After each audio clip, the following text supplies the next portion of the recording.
We are the chosen people of God. ہم ہیں اصل انسان. باقی تمام انسان ہماری خدمت کے لیے پیدا کیے گئے.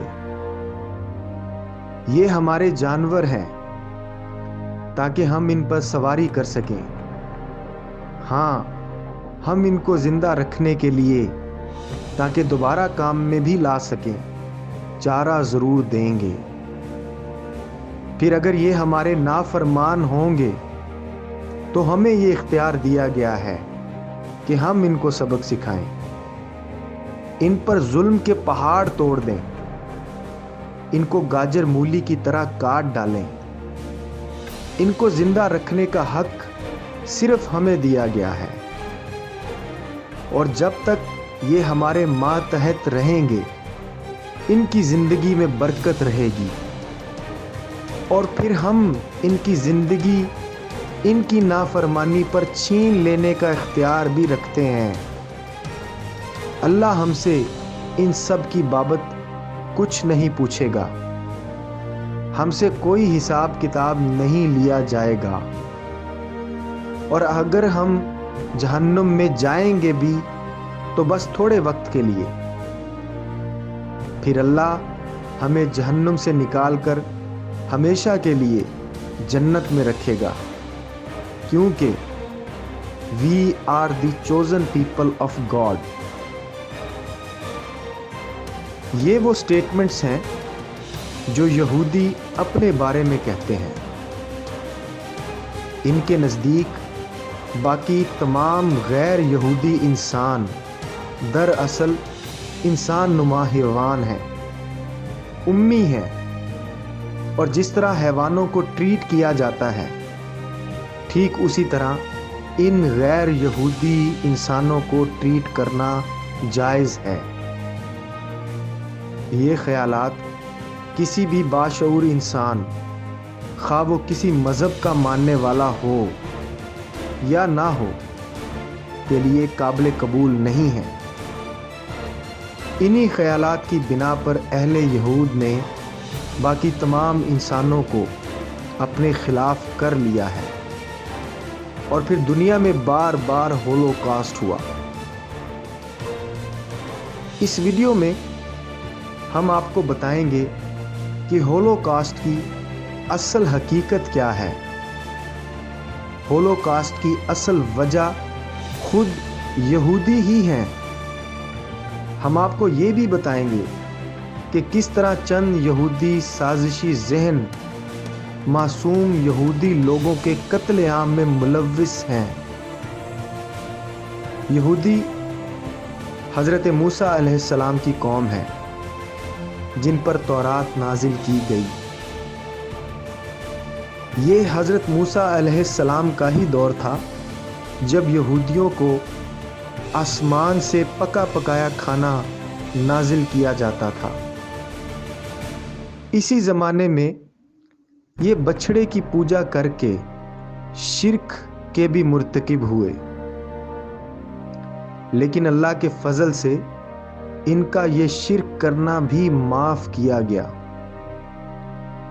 یہ کسی جنگ میں شریک نہیں ہوتے تھے، بلکہ انہوں نے یہ تک کہا کہ اے موسیٰ، جنگ کے بارے میں تم جانو یا تمہارا خدا. حضرت موسیٰ علیہ السلام جب کوہ طور پر اللہ سے ہم کلام تھے تو یہ بجائے شکر کرنے کے زنا اپنے اوپر حلال کر بیٹھے. ناحق لوگوں کا قتل کرنا، بیواؤں یتیموں پر ظلم کرنا اپنے اوپر جائز سمجھ بیٹھے. کوئی ایسا گناہ نہیں چھوڑا جو انہوں نے اس دور میں نہ کیا ہو، لیکن اللہ کا یہ فضل رہا کہ ان کے گناہوں کو بخش دیا جاتا رہا. حضرت سلیمان علیہ السلام کے زمانے میں بیت المقدس یعنی یروشلم میں انہوں نے ایک عبادت گاہ، ایک مسجد تعمیر کی جسے تاریخ میں ہیکل سلیمانی کہا جاتا ہے. اس ہیکل سلیمانی کی بنیاد میں انہوں نے ایک صندوق بھی دفن کیا۔ اس صندوق میں اہل یہود کے لیے راحت اور سکون کا سامان مہیا کیا گیا تھا۔ یہ سکون کے سامان کی وجہ سے صندوق سکینہ کہلایا۔ اس صندوق میں اہل یہود کے انبیاء کرام کے تبرکات رکھے گئے تھے۔ حضرت موسیٰ علیہ السلام کا عصا مبارک بھی اسی صندوق میں موجود ہے۔ وہ تختیاں جن پر تورات لکھی ہوئی نازل ہوئی اسی صندوق میں رکھی ہوئی ہے۔ یہ وہ تبرکات تھے جنہیں ان کے لیے سکون، راحت اور اللہ کے فضل کا سامان کہا گیا تھا، مگر انہوں نے ان تبرکات کی حفاظت میں کمی چھوڑ دی۔ اس کمی کی وجہ سے رومی جنرل نبوکد نظر نے 587 قبل از مسیح میں ہیکل سلیمانی پر حملہ کر کے ہیکل سلیمانی گرا دیا اور تابوت سکینہ نکال کر وہ اپنے ساتھ لے گیا۔ ہیکل سلیمانی کو یہودی فرسٹ ٹیمپل بھی کہتے ہیں۔ یہودیوں کے راہبوں نے اپنی قوم کو اکٹھا کیا اور انہیں ہیکل سلیمانی کا گرایا جانا نہایت ہی برا اور نحوست سے بھرا ہوا عمل بتایا۔ اس ہیکل سلیمانی کا دوبارہ تعمیر کیا جانا اور تابوت سکینہ کا واپس اپنی جگہ پر لے آنا اس وقت کے یہودی علماء کرام نے لازم و ملزوم قرار دیا۔ یہودیوں نے اس واقعے کے قریب 150 سال بعد ہیکل سلیمانی دوبارہ تعمیر کر لیا اور اللہ کے فضل سے تابوت سکینہ بھی دوبارہ ان کے ہاتھ لگ گیا۔ اب انہوں نے ہیکل سلیمانی دوبارہ تعمیر کیا اور تابوت سکینہ کو اسی جگہ جا کر رکھ دیا جس جگہ یہ پہلے ہی پڑا ہوا تھا۔ یہ ہیکل سلیمانی کی دوسری تعمیر تھی۔ اسی نسبت سے یہودی اسے سیکنڈ ٹیمپل کہتے ہیں۔ وقت گزرتا گیا اور آل یہود کی ریشہ دوانیوں میں اضافہ ہوتا گیا۔ جب انہوں نے اپنے ارد گرد بدترین معاشرہ بنا لیا تو پھر اللہ تبارک و تعالیٰ کی طرف سے ایک معجزہ ہوا۔ حضرت مسیح علیہ السلام بغیر باپ کے ان میں مبعوث کر دیے گئے۔ حضرت مسیح علیہ السلام کو اللہ نے اپنی روح قرار دیا، لیکن انہوں نے آپ علیہ السلام پر تہمت لگائی اور کہا کہ آپ نعوذ باللہ من ذالک زنا کی پیداوار ہیں، آپ واجب القتل ہیں، نعوذ باللہ من ذالک۔ کیونکہ اس وقت بیت المقدس اور اطراف میں رومیوں کی حکومت تھی جنہوں نے یہودیوں کو مذہبی آزادی دے رکھی تھی، اس لیے وہ یہودیوں کے مذہبی معاملات میں دخل اندازی نہیں کرتے تھے۔ اس بات کا فائدہ اٹھا کر یہودیوں کے سب سے بڑے راہب قائس فاسٹ نے رومن جج پونٹیس پائلٹے کی عدالت میں حضرت عیسیٰ علیہ السلام کی پھانسی کی سفارش کی۔ پونٹیس پائلٹے حضرت عیسیٰ علیہ السلام کو مخاطب کر کے یہ فیصلہ سناتے ہیں کہ کیونکہ تم یہودیوں کے باغی ہو، یہودیوں کی سفارش پر تمہیں پھانسی کی سزا سنائی جاتی ہے، تاہم تم ریاست کے کسی بھی طرح کے جرم میں ملوث نہیں پائے گئے۔ اس فیصلے کے بعد پونٹیس نے اپنے ہاتھ بھی دھوئے۔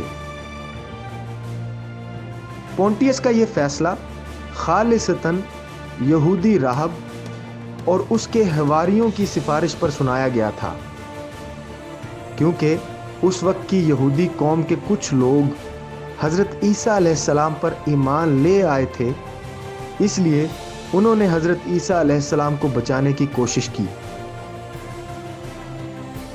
انہی ایمان لانے والے حواریوں میں حضرت مسیح علیہ السلام کے ایک بزرگ سینٹ برنباس تھے، جنہوں نے دیکھا کہ فرشتے حضرت عیسیٰ علیہ السلام کو جس جگہ وہ قید تھے اٹھا کر آسمان پر لے گئے ہیں، اور ان کی جگہ شکل بدل کر اس شخص کو چھوڑ گئے ہیں جس نے حضرت عیسیٰ علیہ السلام سے غداری کر کے ان کو قید کروایا تھا۔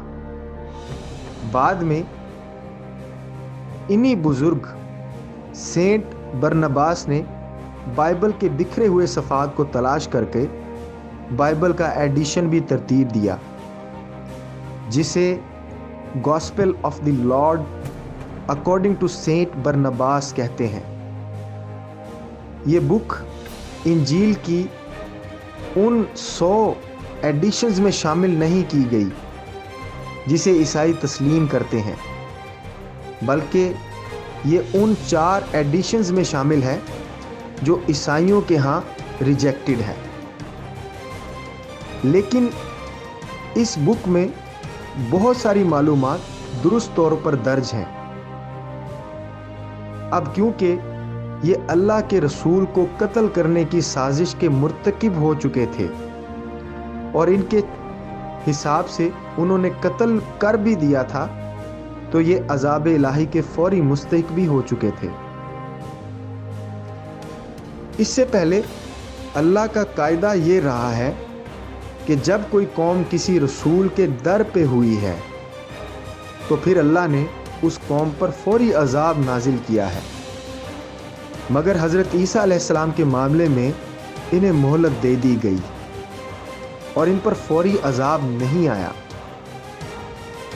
اللہ پھر بھی چاہتا تھا کہ یہودی سدھر جائیں اور اللہ سے اپنے کیے کی معافی طلب کریں، مگر انہوں نے اس فوری عذاب نہ آنے کا یہ مطلب نکالا کہ ہم نے حضرت مسیح علیہ السلام کو پھانسی چڑھا کر گویا اللہ کی رضا کے مطابق کام کیا ہے۔ اس واقعے کے ٹھیک 37 سال بعد یعنی سن 70 عیسوی میں یہودیوں نے بیت المقدس پر قبضہ کرنے کے لیے رومیوں کے خلاف بغاوت کر دی۔ گو کہ اس بغاوت میں تمام یہودی قوم ملوث نہیں تھی، مگر ان چند یہودی راہبوں کے ناعاقبت اندیشی کا یہ صلہ ملا کہ رومی جنرل ٹائٹس نے اس بغاوت کو کچلنے کے لیے یروشلم پر حملہ کر دیا۔ اس نے نہ صرف ہیکل سلیمانی گرا دیا بلکہ ایک ہی دن میں تقریباً 1,33,000 یہودی قتل کر دیے۔ یہ پہلا ہولو کاسٹ تھا۔